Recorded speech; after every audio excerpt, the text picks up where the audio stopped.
Good morning, everyone. It is 9 o'clock. We'll call the meeting to order. County Council, Tuesday, June 22nd, pretty close to 9 o'clock. First order is the adoption of the minutes from June the 8th. Hopefully everyone's had a chance to review them. Are there any errors or omissions? If there's none, I'll entertain a motion to approve them. So moved. Mennel and Jones, please call the vote. Deputy Warden Mennel. Yes. Councillor McPhail. Yes. Councillor Purcell is absent with notice today. Councillor Martin. Yes. Councillor Jones. Yes. Councillor French. Yes. Councillor Giguère. Yes. Councillor Ketchba. Yes. Mr. Warden. Yes. It's 8-0. The motion is carried. Thank you for that. I remind everyone of disclosure of pecuniary interest and the general nature thereof. And I note there is none. Presenting petitions, presentations, and delegations, and we have none. Okay. Then we will move into a motion to move into committee of the whole, please. French and Martin. Please call the vote. Deputy Warden Mennel. Yes. Councillor McPhail. Yes. Councillor Martin. Yes. Councillor Jones. Councillor French. Yes. Councillor Giguère. Yes. Councillor Ketchba. Yes. Mr. Warden. Yes. 0. The motion is carried. Thank you. We are into committee of the whole. First report is Director of Homes and Senior Services. Infection control policy, immunization. Michelle, welcome. Good morning. Good morning, Mr. Warden. Thank you. And through you to members of council. So the first report is the Homes Infection Control Policy for COVID vaccination for staff. On May 31st, the Associate Deputy Minister issued a new minister's directive requiring all long-term care homes to have a COVID-19 immunization policy. So achieving high immunization rates in Ontario's long-term care homes through vaccination is a part of a range of measures and actions that can help prevent and limit the spread of COVID-19 in long-term care homes. While the province-wide vaccination rates in long-term care homes are high, the ministry reports some variability at the home level and a lower vaccination rate for staff in comparison to residents and essential caregivers. Effective July 1st of 2021, the requirement for all long-term care homes to have a COVID-19 immunization policy in place will take effect. The policy must require staff, student placements, and volunteers to do one of three things: to provide proof of vaccination against COVID-19, or to provide a documented medical reason for not being vaccinated, or to participate in an educational program approved by the long-term care home. While we respect that staff, students, and volunteers' decisions about vaccination, we strongly encourage all persons working in or otherwise attending our homes to help protect everyone by getting vaccinated. Rapid antigen testing will still be required within this policy. It doesn't change that requirement. The Homes Infection Control Policy, draft policy, which is included in the report, is there for council's review, and it does meet the ministry's directive. The management team of the homes have developed an educational program and a plan to implement the same educational program. There's two recommendations before council. The first, that the report be received and filed, and second, that council approve the homes policy. I'm happy to answer any questions that you may have. Thank you, Michelle. Any questions or comments from Michelle? One, Mr. Warden, has the vaccination rate improved over the last few weeks, Michelle? I'm prepared for that question, and I thought that would be a good question for today. So yes, we have gone up slightly. Terrace Lodge was at 36% in May and currently sitting at 47.5% for fully immunized. So that's a nice jump for Terrace Lodge. Elgin Manor was sitting at 44% of staff fully immunized in May and currently sitting at 45%. And Beaubier Villa was sitting at 47% fully immunized staff in May and currently at 56.5%. And each of the homes have some staff that have their first dose. So one of the barriers continues to be the delay in first and second doses. But I'm happy to report also that we are working with Southwestern Public Health to have on-site vaccination clinics. That was identified as one of the barriers in the vaccination survey that we did for frontline staff. So we're really pleased that we're going to be able to offer that for our residents, our staff, and even our essential caregivers. And we're hoping to start that next week. I will Thank you, say Michelle. That's encouraging. Thank you. it is. And one of the things too that I will share with council is that as new staff come, they're not fully immunized, and that's what's kind of holding us back in some of our statistics as well. So. Thank you, Michelle. Further questions, comments? Duncan. Michelle, I don't know whether it's a question to you or to Amy, but is it something that we should consider that new hires as a condition of employment that they can show proof of vaccination? That's a great question. And we did have a lot of discussion as the administrators, myself, Amy Thompson, and Stephanie from HR. And you will note in the policy, I forget what number it is, but it is a requirement for new hires after July 1st of 2021 to at least have had their first dose and to have a commitment to receiving their second dose or to provide a medical exemption for not being able to receive. So great question. Thank you for that. Amy, I'm not sure if you have anything else to add. No, I don't think so, Michelle. You covered that well. Thank you. All right. If there's no further discussion, the motion is to receive and file, and what's the other recommendation? So be it resolved that the report titled Homes Infection Control Policy Immunization Staff COVID-19 dated June 11th, 2021 be received and filed, and that council approve the Homes Infection Control Immunization Staff COVID-19 policy. Heard the motion, recommendation, moved by Mennel, second by Ketchabah. Please call the vote. Deputy Warden Mennel, Yes. Councillor McPhail, Yes. Councillor Martin, Yes. Councillor Jones, Yes. Councillor French, Yes. Councillor Jiguer, Yes. Councillor Ketchba, Yes. Mr. Warden. Yes, 8-0, the motion is carried. thank you. On to our next, Director of Financial Services, 2020 Annual Report. Good morning, Jim. Good morning. Thank you, Mr. Ward. Before you, the report has a recommendation that the 2020 annual report, the financial information return, and the audited consolidated financial statements be approved for publication.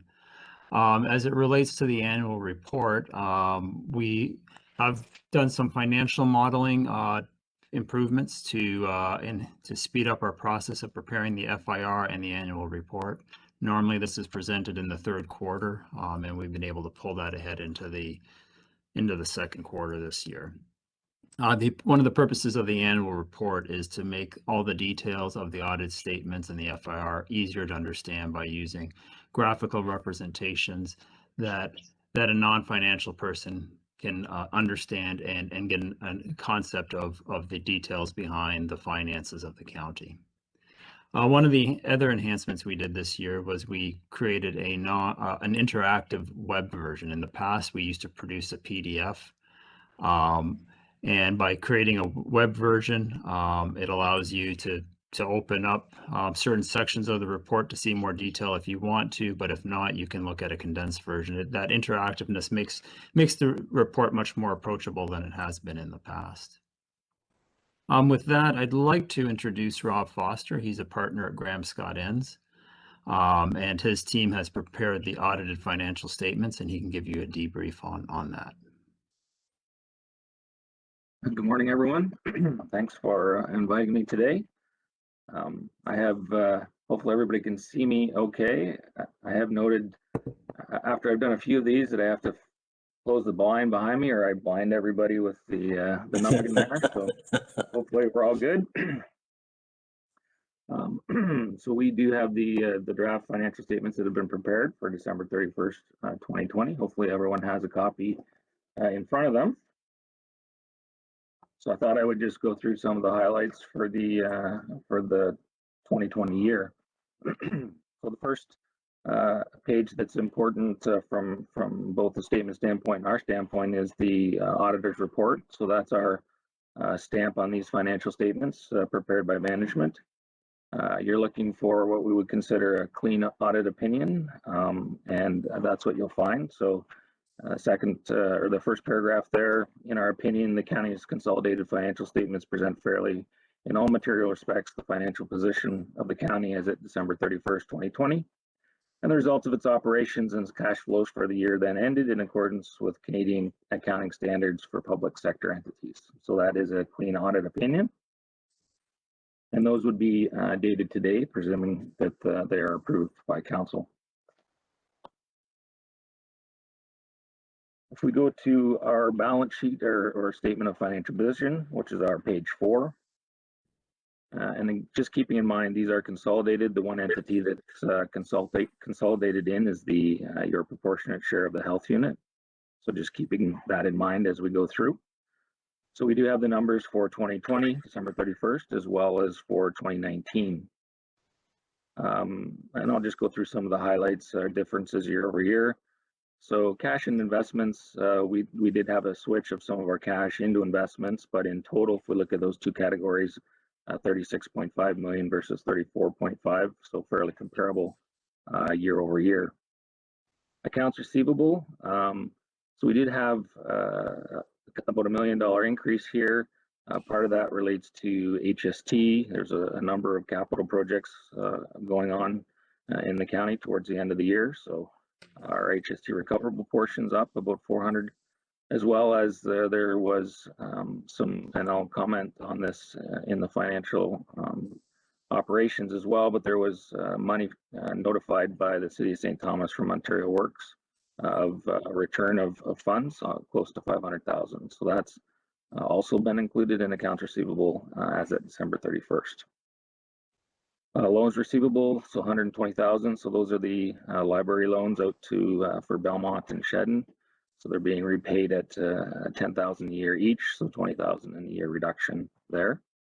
So total financial assets of 40.8 million. Financial liabilities, so accounts payable, accrued liabilities, up a little bit. Again, that most of that related to the ongoing capital projects.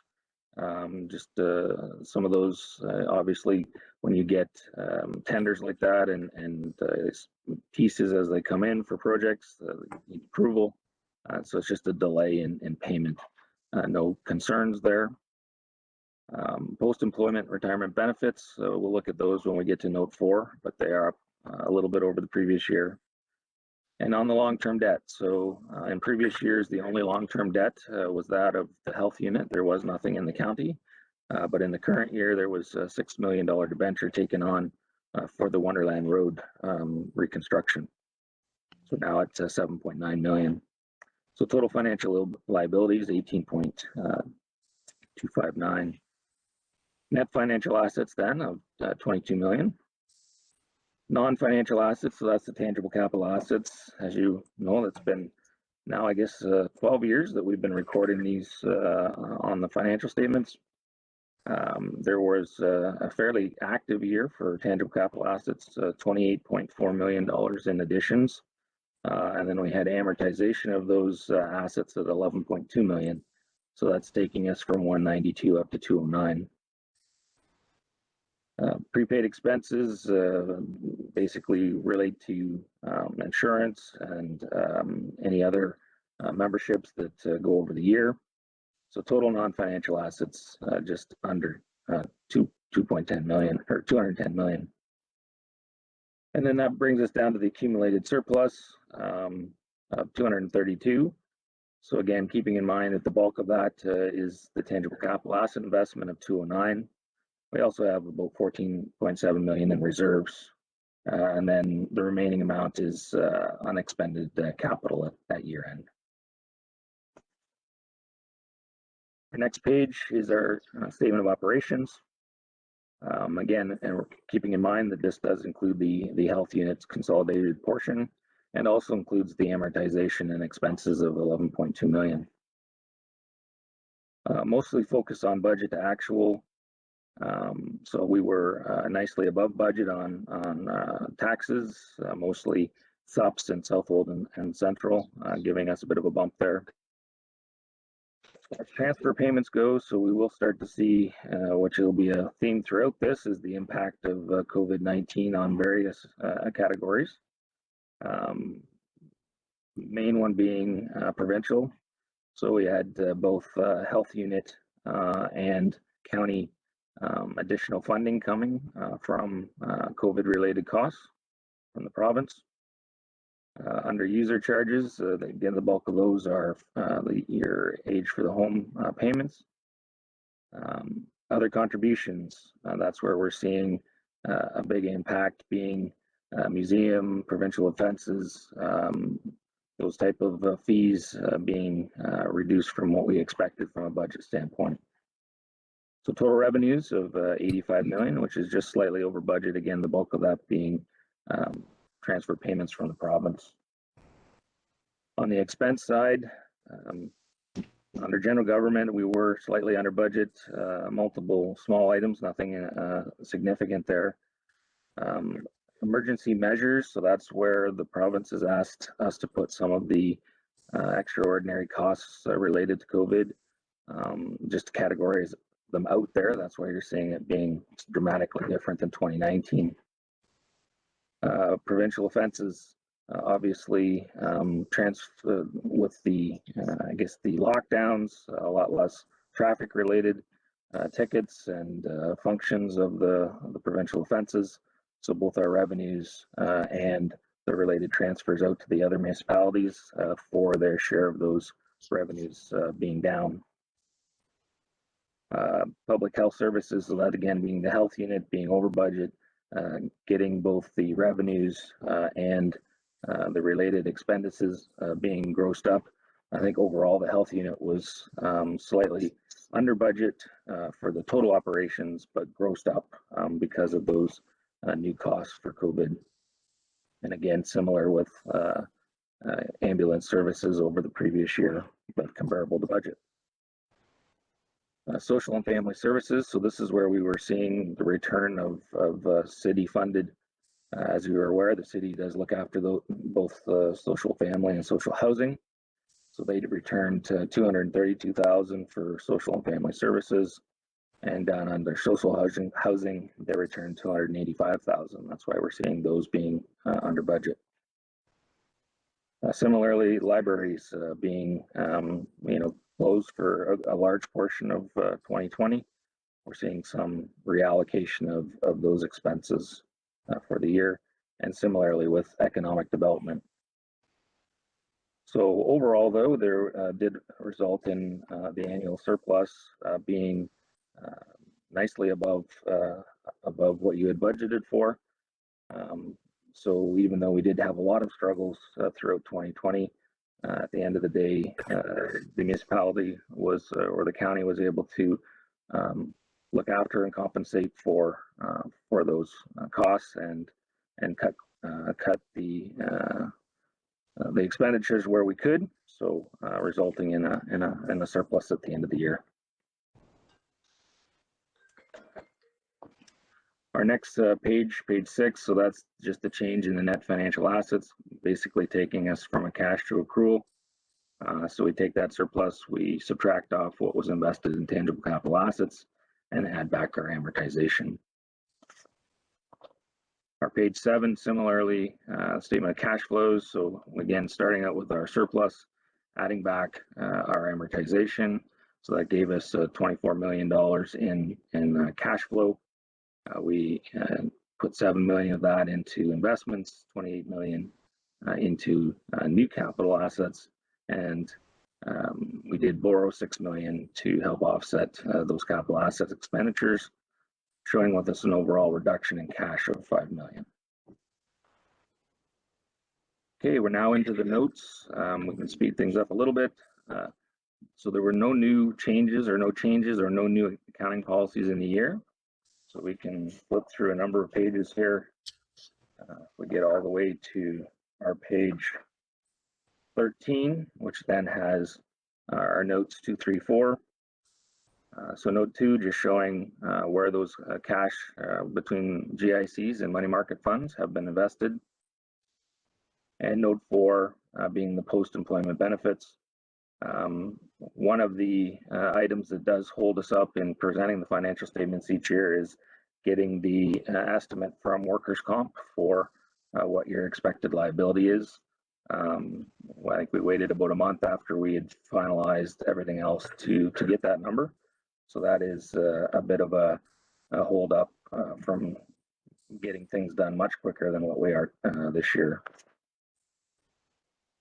Our note 5, long-term debt. So again, as I noted, we took on new $6 million related to Wonderland at 1.43%. So obviously an excellent interest rate to borrow funds at. Our note 6 is just the breakdown of that tangible capital assets. As you'll note, a large portion of that, close to 13 million of the expenditures in the year, are still work in progress.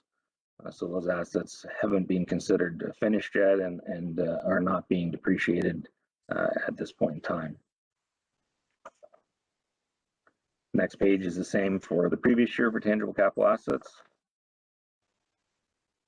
I think if we move forward 2 pages to note 9, our accumulated surplus. So again, I always try to, for both public sake and for council to help everyone realize that even though you do have a $232 million surplus, that's not an annual surplus. That's the bulk of that being invested in tangible capital assets and not for offsetting the next year's financial statements.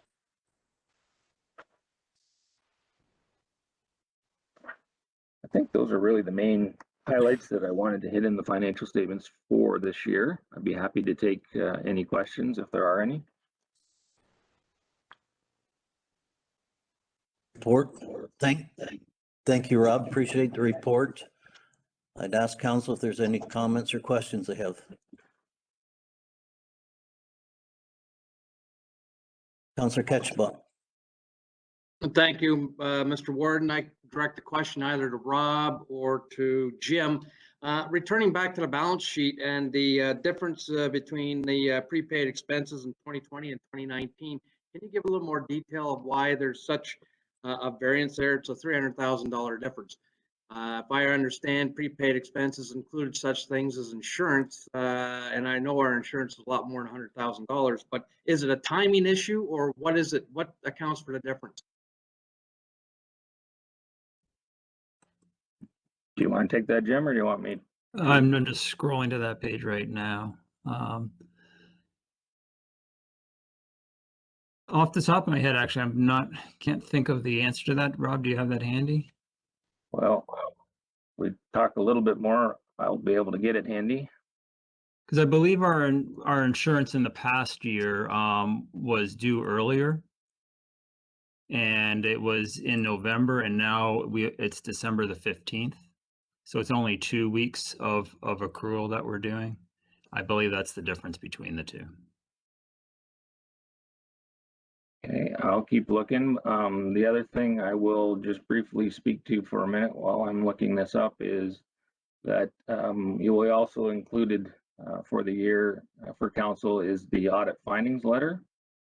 So that's our report more on the internal controls rather than the financial statements of the county, as well as how things went with management and whether we had any issues. So you will note that is we didn't have any issues. Basically, we don't have any concerns about internal controls, and we didn't have any issues as far as proposed journal entries or anything to that effect. So again, very positive and thankful to management for all their help. And I'm just looking at the 2019, and it is exactly what Jim has mentioned. There was close to $328,000 worth of prepaid insurance in the 2019, and it's about $32,000 in 2020. So just the timing of when that payment was made. Okay, well, thank you very much for the clarification. And please don't assume that I was concerned about any internal controls here. I was simply trying to seek an explanation of why the variance was there. And I think you've touched on it. Yeah, sorry, and I didn't mean to infer. I was just trying to kill the dead silence while I was looking that up. So and speed up the overall presentation by giving you that additional information while I was looking it up. So Counselor Ketchbaugh is smiling, so I think he's satisfied. Thank you for that, Jim M. Rob. Further comments, questions? Counselor French, go ahead. Yeah, I would, thanks, Mr. Warden. Just a bit of a clarification. And I'm sorry, I don't have my paperwork in front of me, so I just took a note, but you said there was surplus, a significant surplus, social services and housing. How much was that again? Sorry, I didn't get the number. In May, they returned close to $500,000 of funds to us. Okay, so my question is, when our municipalities were reaching out and needed help, and there was this surplus, why didn't we get it?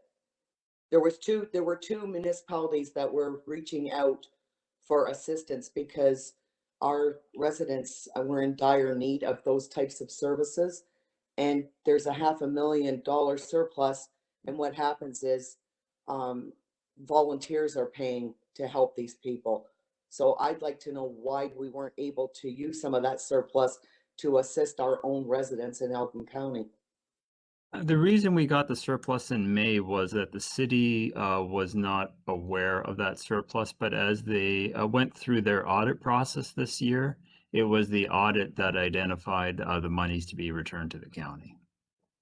Okay, thank you. So that money was refunded in May, which is like last month? Correct. Okay. Further comments? Counselor McPhail, go ahead. I think you're muted.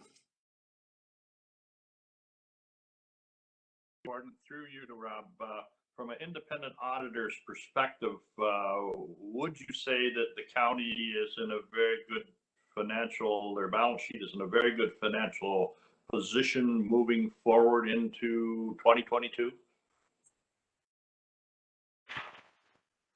yes, I would say overall the county in their approach for both operational, but probably more importantly for all municipalities is the capital side of things. And I think with the approach that has been taken on capital with the long-term planning and including in the budget the actual amortization process, it's put the county in a very good position going forward to undertake the updating of capital assets and maintain the operating budget. Good news to hear. Further comments? Jagger. Oh, Dominique, go ahead. Thank you, Mr. Warden. And just a comment to the earlier part of the presentation to Jim and staff, just to thank you for the new presentation in this PDF and web interactive format. It is indeed very accessible and approachable, and it's the right thing to do, I think, for our ratepayers. So it's added a lot of clarity and transparency. It's much appreciated. Great job. Thank you, Councillor Jagger. Good. No further comments? Could you read the recommendation? Certainly, thanks, Mr. Warden. Be it resolved that the 2020 Annual Report Financial Information Return, FIR, and audited consolidated financial statements be approved for publication, and that the report titled 2020 Annual Report dated June 22nd, 2021 be received and filed. You've heard the motion. Do we have a mover and seconder, please? Jones and McPhail. Please call the vote. Deputy Warden Mennel. Yes. Councillor McPhail. Yes. Councillor Martin. Yes. Councillor Jones. Yes. Councillor French. Yes. Councillor Jagger. Yes. Counselor Ketchba. Yes. Mr. Warden. Yes. 8-0, the motion is carried. All right. Thank you, Rob. Thank you, Jim. Appreciate it. Thank Take you. care. Have a good day. And we're going to take a slight detour because of schedules. We're going to move into closed session to accommodate some people. So with your permission, I'd entertain a motion to move into closed session. Jaguar and French. Call vote, please. Deputy Warden Mennel. Yes. Counselor McPhail. Yes. Counselor Martin. Yes. Counselor French. Yes. Counselor Jaguar. Yes. Counselor Ketchba. Yes. Mr. Warden. Yes, 8-0, the motion is carried. thank you. No question, Grant?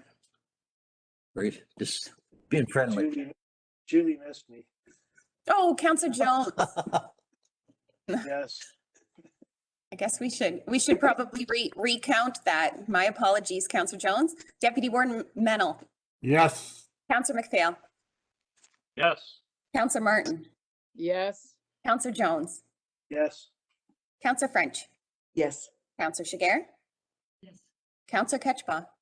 Yes. Mr. Warden. Yes, Now it's 8-0. The motion is carried. we are back live streaming. I need a motion that we can come out of closed session, please. So moved. Moved by Jones and Mennel. Call the motion, please. Deputy Warden Mennel. Yes. Counselor McPhail. Yes. Counselor Martin. Yes. Counselor Jones. Yes. Counselor French. Yes. Counselor Jaguar. Yes. Counselor Ketchba. Yes. Mr. Warden. Yes, 8-0, the motion is carried. thank you. Back on to manager planning. We'll do the rise and reports if that's Okay. okay, Mr. Warden. We'll do the rise and reports, please. So for closed session, item number 1, which was a property assessment appeal matter, be it resolved that the report from the Director of Financial Services be received and that staff proceed as directed. So moved. I'll And second. Mennel and Martin. Go ahead. Deputy Warden Mennel. Yes. Counselor McPhail. Yes. Counselor Martin. Yes. Counselor Jones. Yes. Counselor French. Yes. Counselor Jaguar. Yes. Counselor Ketchba. Yes. Mr. Warden. Yes, 8-0, the motion is carried. thank you. Next. For closed session, item number 2, which was property acquisition, be it resolved that the report from the county solicitor be received and that staff proceed as directed. Moved by French, second by McPhail. Thank you. Go ahead. Deputy Warden Mennel. Yes. Counselor McPhail. Yes. Counselor Martin. Yes. Counselor Jones. Yes. Counselor French. Yes. Counselor Jaguar. Yes. Counselor Ketchba. Yes. Mr. Warden. Yes, 8-0, the motion is carried. thank you. And we will go back to manager planning. Approval for official plan amendment number 2020, Town of Aylmer, official plan. Nancy, welcome. Thank you, Warden. Good morning, and through you, Mr. Warden, to members of council. The attached document is the proposed amendments to the Aylmer official plan as a result of their 5-year review official plan process, as well as the proposed modifications suggested by the county. The proposed modifications are minor in nature at this time. It is recommended that upon adoption of the county's official plan review, the town of Aylmer will initiate a housekeeping official plan amendment to ensure conformity with the ultimate policies of the county official plan. I'm available for any questions. Thank you, Nancy. It's a very lengthy report. Apologize for that. Oh, no. A lot of information in there. I open the floor for questions, comments. Appears as ever, everyone's happy with it. All right. Entertain a motion. Read them. Yeah, please read it. Be it resolved that the Council of the Corporation of the County of Elgin modifies and approves official plan amendment number 20, 5-year review to the Town of Elmer official plan, file number AYOPA 20-20, and that staff be directed to provide notice of this decision in accordance with the Planning Act. And be it noted that upon adoption of the county's official plan review and associated amendments, the Town of Elmer initiate a housekeeping official plan amendment to ensure conformity with the county official plan. All right, thank you for that. I entertain a motion. Therese. Mover and seconder, Jaguar and Jones. Ready for the vote? Go ahead. Deputy Warden Mennel, Yes. Councillor McPhail, Yes. Councillor Martin, Yes. Councillor Jones, Councillor French, Yes. Councillor Jaguar, Yes. Councillor Ketchba, Yes. Mr. Warden, Yes. 8-0, the motion is carried. All right, thank you. Move on to our General Manager of Engineering, Planning and Enterprise, Transportation Master Plan Progress Update. Thank you, Mr. Warden. Through you to Council. This information report provides a progress update with respect to the county's ongoing Transportation Master Plan study being coordinated with the county's ongoing official plan review. Recognizing that consultation is a vital part of the study's process, a website utilizing Bang the Table was created along with an informational video to solicit interest and capture feedback from the public and stakeholders. Engagement with our municipal partners has also begun with the establishment of a municipal advisory committee to provide input on transportation planning matters. In addition, interested cycling and active transportation advocates in our community are encouraged to join the establishment of an Elgin Cycling Advisory Group to provide input on the county's active transportation network plan development. Finally, the study's first virtual public information center will commence tomorrow through to July 14th. Advanced advertisement of the PIC and various newspaper publications and on social media remains ongoing and will continue throughout the duration of the PIC. With that, be happy to answer any questions. Thank you, Brian. Questions for Brian, comments? Interesting to what it'll look like in 30 years, but Dominique, go ahead. Thank you, Mr. Warden. Just once again, a comment to say good job. The branding, it's attractive, it's accessible, so it should generate interest and engagement. So thank you for that. Thank you for that feedback. Further comments?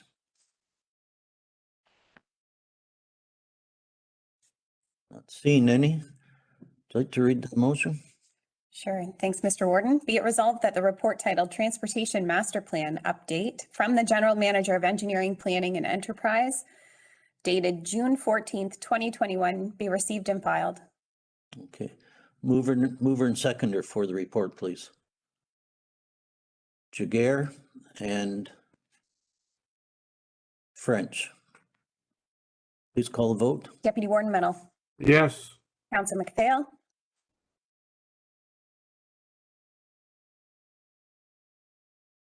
Yes. thank you. Councillor Martin, Yes. Councillor Jones, Yes. Councillor French, Councillor Jaguar, Yes. Councillor Ketchba, Yes. Mr. Warden. Yes, thank you. 0, the motion is carried. Thank you. Move on to report, Avon Drive and Putnam Road intersection review. Is that yours, Brian? Yes, thank you, Mr. Ward. Once again, through you to Council. As directed by Council, staff in partnership with Middlesex County led a technical evaluation in response to resident concerns associated with the intersection of Avon and Putnam Road in the village of Avon. Based on data collected, staff is recommending a graduated approach, first starting with targeted enforcement by OPP with the aim of reducing speeding concerns. The implementation of an always stop control at the intersection was also reviewed. Unfortunately, the Ontario Traffic Manual's technical warrant criteria were not met. Regardless, County Council retains the authority to implement an always stop control at the intersection should you wish to do so.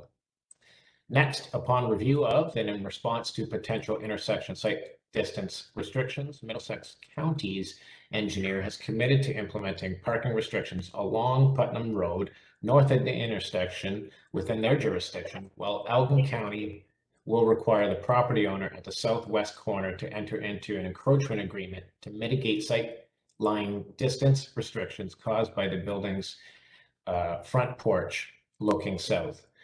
If in future parked cars violates the no parking zone and obstructs sightline distances, an always stop control intersection may still be required. The recommendations are before you. Be happy to answer any questions. Thank you, Brian. Comments, questions for Brian on the report? Martin? Go ahead. Yeah, Brian, I certainly have appreciated the four-way stop that has been put in Sparta, even though we were told 10 years ago it would never fit because it was an uneven intersection. It has certainly made it a much safer four corners in Sparta, and we don't have the speeding even when the drag strip is open, which usually it did encourage speeding. So I would be in favor right now of putting in a four-way stop there, which certainly would make it a much safer area for the people living in Putnam. Or in Avon, sorry. Thank you. Dominique, go ahead. Thank you, Mr. Warden. I too would be in favor of just skipping the graduated approach and going right ahead with the four-way stop. I think the data is quite stunning in terms of the 85th percentile already being above not even the speed limit, but the designed speed limit. So yeah, this has been looked at several times. The residents came for a strong delegation to Malahide, and I see in the data that their observation, which is not always the case, sometimes perception is different than the data, but this time I really see that the data validates their concerns and how cars are regularly driving 80 in the 50 zone. So I think this would be a good approach, including, although enforcement. So I agree with the resolution with the addition of the four-way stop. Deputy Ward, Mano, go ahead. Yes, I agree with my colleagues. This is a bad corner because it's offset and vision going heading east is not good, and you almost have to get halfway out before you can see. So I would suggest that and I'd be prepared to move that we install the four-way stop as soon as possible. It's also not only a safety feature, but it's a traffic calming feature as well, where all the cars have to stop at the intersection. So I'll be prepared to move that we move immediately on this subject. Thank you for those comments. Further comments? Just an additional comment. This is cheap compared to a roundabout. So I think we can convince Middlesex that putting up a stop signs is an easy way out. I was going to say, if you're patient, we could probably round you up a couple of stop signs, but further comments? I don't know if you heard me, Mr. Warden, but Sally, I second the motion. Thank you for that. I'm quite familiar with that stop or that intersection as well. And, you know, a nice bright sunny day, it's fine, but you know, you get a foggy day or you get early dusk. Yeah, it's problems. I no problem supporting a four-way stop there myself. So we do have a mover and seconder for a motion. Do we have any further discussion? Julie, do you want to read that? So we're sure of what we're voting on, Certainly. please. Be it resolved that the report titled Avon Drive and Putnam Road Intersection Review from the General Manager of Engineering, Planning and Enterprise dated June 14th, 2021 be received and filed. And that staff be directed to proceed with the installation of a four-way stop to be installed at the intersection of Avon Drive, County Road 37, and Putnam Road, County Road 47, within the village of Avon. All right. Dominique? Thank you, Mr. Warden. I would just wanted to make sure that we include also the portion about that OPP be notified to do targeted enforcement, only because even on the Avon section where there is a stop sign, there's still speed exceeding 25 kilometers above the 50 zone. So if we could make sure we include that portion. Certainly, Mr. Warden. So that would be the first two parts of the recommended motion, as well. Be it resolved that the Ontario Provincial Police be notified of the traffic study's findings so that they may deploy targeted enforcement as their resources permit. Everyone happy with that? Okay, please call the vote. So we have moved by Mennel, seconded by Sally. Yes. Councillor Martin? Yes. Thank you. Deputy Warden Mennel? Yes. Councillor McPhail?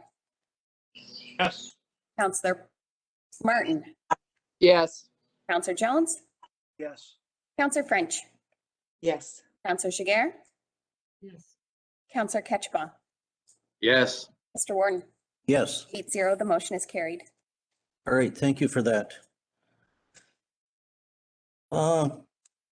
Up to council correspondence. Items for consideration. We have 2 letters. Do them separately. All right, the first letter is from MP Karen Vecchio regarding support for the 988 crisis line. Comments? Mr. Warden? Councilor Martin? Go ahead. This came to Central Elgin and we endorsed it. I think it is an important aspect for mental health to have a crisis line, so I would support this. Are you prepared to move that? I'm prepared to move it. Okay, thank you for that. Councilor Jones? I think you're on mute. Sorry, yeah, South will support this as well, so I would be prepared to second it. Thank you. Makes a lot of sense to me. Further discussion? Okay, Shall I read it? please read it and we'll. Whereas the federal government has passed a motion to adopt 988, a national 3-digit suicide and crisis hotline, and whereas the ongoing COVID-19 pandemic has increased the demand for suicide prevention services by 200%, and whereas existing suicide prevention hotlines require the user to remember a 10-digit number and go through directories or be placed on hold, and whereas in 2022, the United States will have in place a national 988 crisis hotline, and whereas the County of Elgin recognizes that it is a significant and important initiative to ensure critical barriers are removed for those in a crisis and seeking help. Now therefore be it resolved that the County of Elgin endorses the 988 crisis line initiative, and that staff be directed to send a letter indicating such support to the local MPP, Federal Minister of Health, the CTRC, and local area municipalities to indicate our support. Everyone fine with that? Ready for the vote? Deputy Warden Mennel? Yes. Councillor McPhail? Yes. Councillor Martin? Yes. Councillor Jones? Councillor French? Yes. Councillor Jiguer? Yes. Councillor Ketchba? Yes. Mr. Warden? Yes, 8-0, the motion is carried. thank you. On to a letter from Nigel Hawcroft requesting the speed limit on Joseph Street in Port Stanley be reduced to 30 kilometers per hour. Comments? I would like to comment, Mr. Warden. Go ahead. Yes, I think this is important. We reduced the speed on George Street, the severe hill there, to 30, and it has helped with the speeding, although there's still some issues. Joseph Street is a 3-way stop at the top, and often it is a difficult one. I do believe we'll probably be looking at, our staff are looking at putting 30 kilometers an hour on Curry Boulevard, which is the other side of the hill, going down into Orchard Beach. So I think this would be very suitable. It certainly is an issue with people traveling up Main Street, and just, it is a yield sign there, and they're just going right through at great speed. So I would think this might help. So I would very much support this. Thank you. I have a question for Brian. What's your recommendation, Brian? To you, Mr. Warden, I would suggest that that direction be given to staff to review the matter in detail and to come back with a report before council at the next meeting. I would appreciate that. You know, and I value staff's opinion on this, so that's what I'd be relying on. Further comments? Is that satisfactory if we ask staff to come back with a report on that? I'm seeing a lot of heads nod. We have a consensus that way?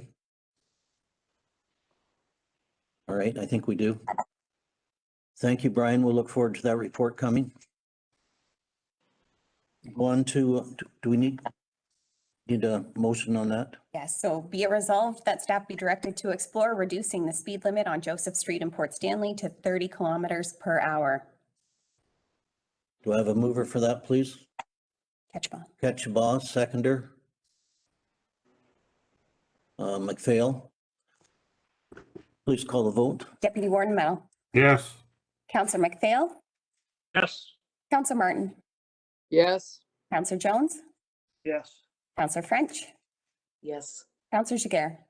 Yes. Councillor Ketchba. Yes. Mr. Warden. Yes, 8-0, the motion is carried. thank you. Items for information consent agenda. Do we do them Altogether. all together? We've got the County of Elgin Homes newsletter for June, Four Counties Health Services Foundation Spring newsletter, and a letter from Community Schools Alliance regarding their upcoming virtual annual meeting on August 14th, 2021.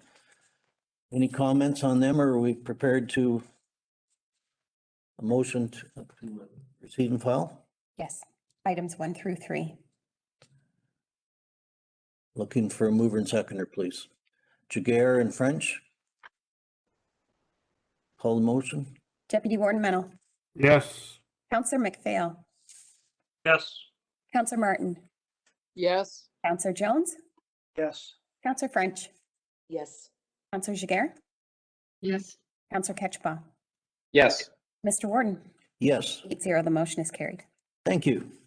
Move on to other business. Do we have any statements or inquiries by members? Mennel. Deputy Warden Mennel, go ahead.